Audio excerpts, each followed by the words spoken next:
మనం సిఎంఆర్ఎఫ్ చెక్కులు పంపిణీ చేసుకోవడంలోకి వచ్చి 20 నెలలైతే మనము మన కోవూరు కాన్స్టిట్యున్సీలో 24 సార్లు ఈ సిఎంఆర్ఎఫ్ చెక్కులు అందివ్వడం జరిగింది. 687 మందికి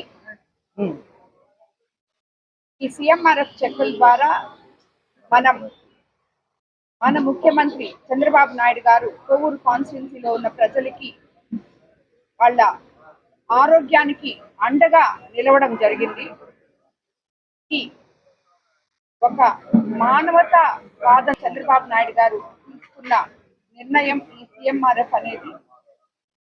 ఈ మాదిర ఇంతమంది 20 నెలల్లో మనం 687 మందికి సుమారు 7,50,00,000 సిఎంఆర్ఎఫ్ నిజంగా కోవూరు కాన్స్టిట్యున్సీ ద్వారా సీఎం గారికి నేను ధన్యవాదాలు తెలుపుకుంటున్నాను. ఎందుకంటే ప్రజలు ఎంతో ఇబ్బందులు పడుతూ ఆర్థికంగా నష్టపోతూ ఇంకోవైపు ఉన్న వాళ్ళని ఆయన మంచి మనసుతో ఎన్ని ఆర్థిక ఇబ్బందులున్నా ఈ సిఎంఆర్ఎఫ్ చెక్స్ ఇవ్వడం అనేది ఆపకుండా ఈ మాదిర మన కోవూరు కాన్స్టిట్యున్సీలోనే ఇంత 7.5 కోటి 20 నెలల్లో ఇచ్చారంటే మిగతా కాన్స్టిట్యున్సీల్లో కూడా చూసుకుంటే రాష్ట్రం మొత్తం మీద ఈ సిఎంఆర్ఎఫ్ చెక్కుల ద్వారా ఎంతమంది ప్రజలు లబ్ధి పొందుతున్నారో, ఎంతమందికి వాళ్ళకి కుటుంబాలకి అండగా ఒక పెద్ద కొడుకులాగా ఆయన నిలబడుతున్నారో